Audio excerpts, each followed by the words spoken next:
Gas producers are questioning if they can comply with new price caps designed to rein in soaring energy bills. Joining us live now, the Nationals leader, David Littleproud. David, good to see you. Thanks for your time this morning. Happy New Year, by the way. First of all, just speaking to Stephen Jones, and he mentions that folks should expect to see savings on their energy bills at the start of the next financial year. What are your thoughts on that timeline?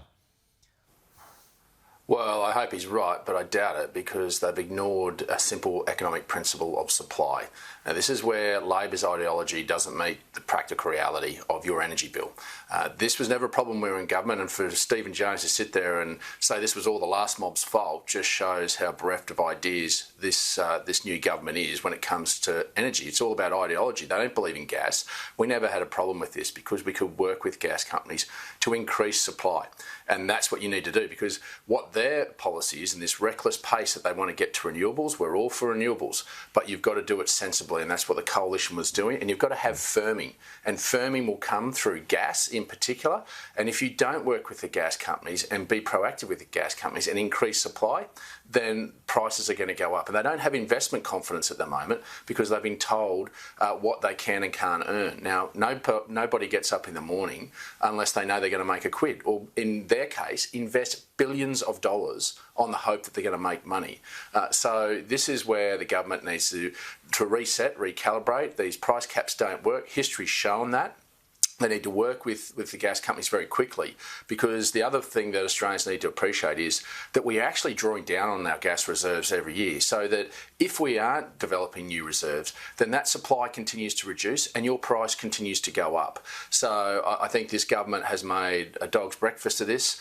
Their ideology doesn't meet the practical reality, but Australians are paying for that, not just at the household, but also at industry and processing levels, where basically, even in Anthony Albanese's own electorate, brewers are now saying that they can't switch from gas to electricity because it just costs too much, and they use so much power, it just doesn't make sense in terms of reducing emissions.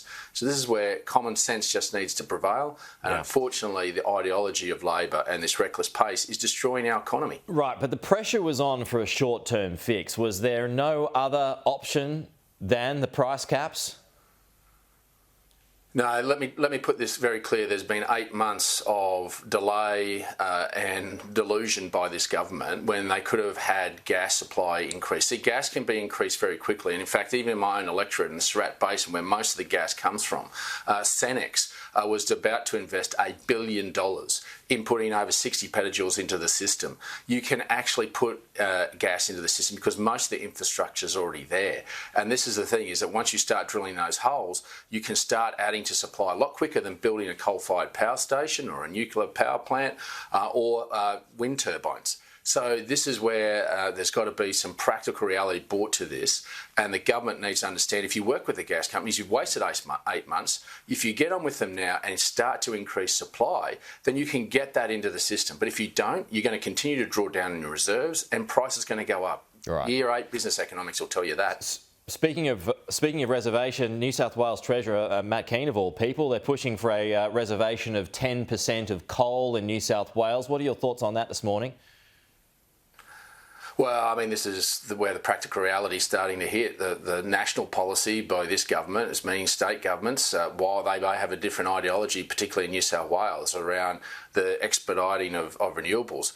You can't do it at a pace that puts the economy at risk. And unfortunately, this is the reality that Matt Keane's woken up to today, is understanding that you still need this thing called firming. Even when you get to the utopia that Chris Bowen and Anthony Albanese are talking about, of 80-odd% of renewables in our system, you're still going to need firming. You can't have all your energy eggs in one basket, and slowly but surely the practical reality is hitting the ideology, and that's where the rubber's hitting the road. And to be honest, we've already seen that in Queensland alone. We've seen, even with the gas industry, and to the credit of the Queensland government, they already opened up new tenements in the gas fields just for domestic supply of gas. So this is where state governments have those levers to pull, but they're pulling them because the ideology of the federal government, of Anthony Albanese, is putting pressure on reliability as well as price.